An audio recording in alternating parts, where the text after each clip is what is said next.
coordination, the strength of healthcare lies in collaboration.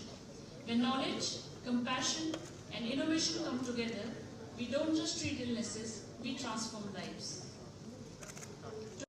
To have the august presence of the Honorable Chief Minister of Jammu and Kashmir, Janab Omar Abdullah. Your esteemed presence is a testament to your unwavering dedication to the welfare of people. Your contributions to public health policies, medical education, and healthcare administration have improved. Mohtarma, the list of speakers that I had 3 people who had to speak before me. So I was still sitting and collecting my thoughts when suddenly my name was sprung, and here I am. So just bear with me as I figure out how this brief intervention of mine is going to go. I was trying to figure out why I was here, because almost everyone else, not almost, everyone else, barring the Honorable MLA Sahab, he's our local host, everyone else on the dais has a connection with medicine. Barring Sakina, who left at the very last minute against the best advice of Janab Dr. Saab and myself, we have a panel of eminent doctors on the stage. I and the Honorable MLA were the only ones who have absolutely no such, we can't lay any claim to that. During the course of Principal Saab's presentation, it gradually became more and more apparent as to why I was here. And part of that, I think, links to some of the photographs that were presented to all of you. I am now acutely aware of the fact that though I am the 3rd generation of my family to occupy this office, I am also the only generation of my family that does not have a stone in GMC Jammu. My grandfather has 2, my father has 2, I have none. Now, I think there also a little bit of, how should I put it, unfairness perhaps, because you might have noticed during my previous term in office, the super speciality hospital was started. उसमें आज़ाद साहब का नाम है, फारूक साहब का नाम है, मैं वज़ीर आला था, लेकिन मेरा नाम उसमें कहीं है नहीं. अब पता नहीं उस दिन मैं कहाँ पे था जब चोरी छुपे आज़ाद साहब और फारूक साहब ने वहाँ संगे या रिबन काटा, नहीं तो शायद मेरा भी नाम वहाँ कहीं ना कहीं दर्ज हुआ होता. लेकिन चलिए कोई नहीं. अब प्रिंसिपल साहब ने in the course of his presentation has put some of the ideas for future growth for GMC Jammu. I will sit down with Sakina and with Abid, and I will make sure that at least one of those proposals goes through so I can get my stone also in GMC Jammu, so that in future when these sort of presentations are made, I don't feel left out.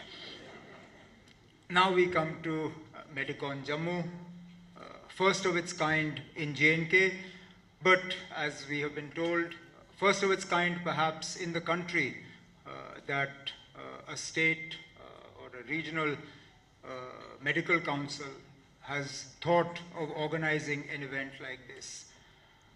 In itself important because it allows the best minds to come together, to share ideas, to share best practices, to share advances in research, and also to deliberate and discuss on new emerging trends. One of the trends that seems to be catching on, again, Principal Saab made a passing reference to it when he was talking about the need to have a separate center for transplants. He talked about robotic surgery, and with that he added a sentence which was almost in passing, but he said one day AI will be doing the work of medicine.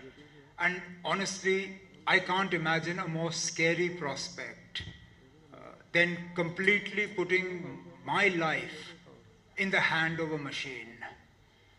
At the end of the day, there is something to be said for human contact. And that is where you doctors, you literally do God's work. You pull people back from the jaws of death. You give people hope where perhaps all hope is lost. You are there when people are at their most vulnerable, whether it is the patients, whether it is the patients' families. You are there to join in their happiness when they recover. Unfortunately, it's not always good news. You're also there when you have to deliver the difficult news that perhaps beyond this, humankind has not developed enough to be able to treat them. You're there when their emotions are so volatile that unfortunately you find yourselves at the receiving end of their reactions or their outbursts. And it's never an easy job. I honestly don't envy you. The fact that all your lives, pretty much you're learning. I've seen that from my father. As doctors, you never stop learning. You're always learning about new techniques, new ideas, new medicines, new ways to treat patients. And therein again, as I said, this whole move towards artificial intelligence.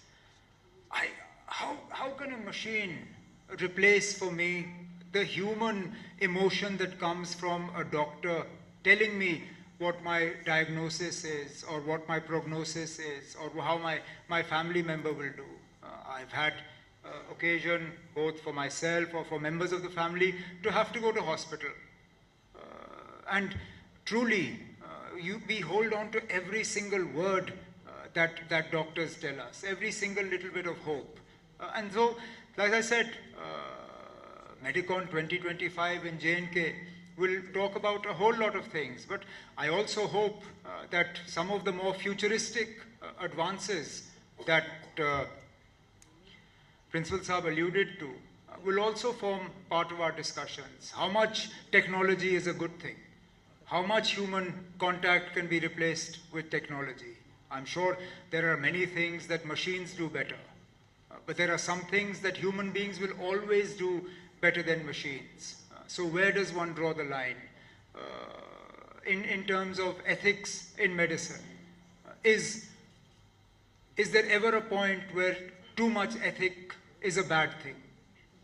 Now, these are sort of wide-ranging discussions, but they're discussions that need to be had. This whole move towards profit, do medical care and profit, do they clash? Is it ethical to expect that hospitals will make treatment a means of profit?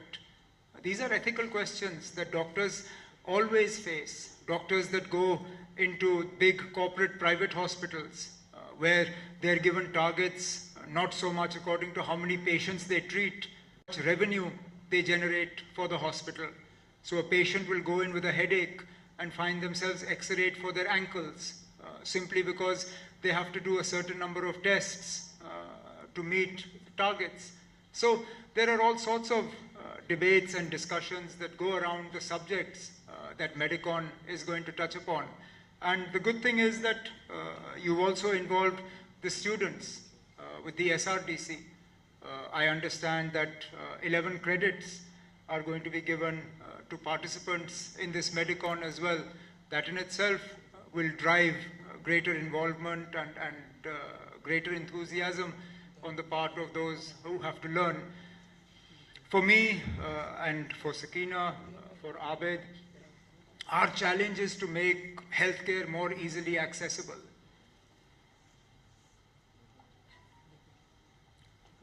Professor Gupta pointed out the excess pressure on the emergency in GMC Jammu. That simply stems from the fact that our peripheral areas, healthcare is not to the standard that we require it to be, which is why everyone floods into cities. The only way we can remove this pressure is not by improving or adding to our infrastructure in Jammu. It's by adding and improving to our infrastructure in the peripheral areas. Now, there was a time when we only had GMC Jammu and GMC Srinagar.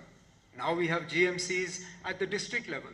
Therefore, we have to augment and improve the emergency handling capability and capacity at those GMCs, so that automatically pressure on GMC Jammu, or for that matter, SCIMS in Srinagar, will get reduced. Similarly, we have to try and ensure that our doctors not simply don't practice in cities.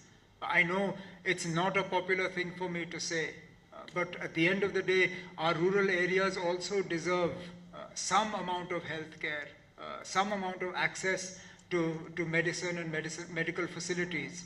And I truly believe that it is the younger doctors who will be able to do that, because the pressures on you are less right now.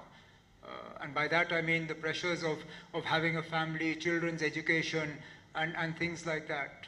So we, Sakina, Abid, myself, all of us in the government, we're constantly trying to see how we can make your lives better by making more funds available to you, by making more facilities available to you, and also by trying to give people in the rural areas access to better quality health care, so that our quality of life in Jammu and Kashmir improves.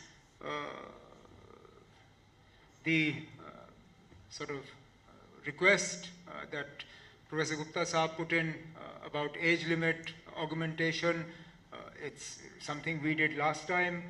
I'll sit down with the Honorable Minister, with her officers, and take a look at it. I mean, it's something in the normal course is logical. Longevity is increasing. We also need more doctors. Even last time when we raised the age, it was because we found that a number of our faculties were at risk of being de-recognized because we didn't have adequate teaching staff. We found that our best teachers were retiring far too early. And now again the same thing, because we've added so many government medical colleges at the district level, we need to have adequate number of teaching staff in the medical fraternity.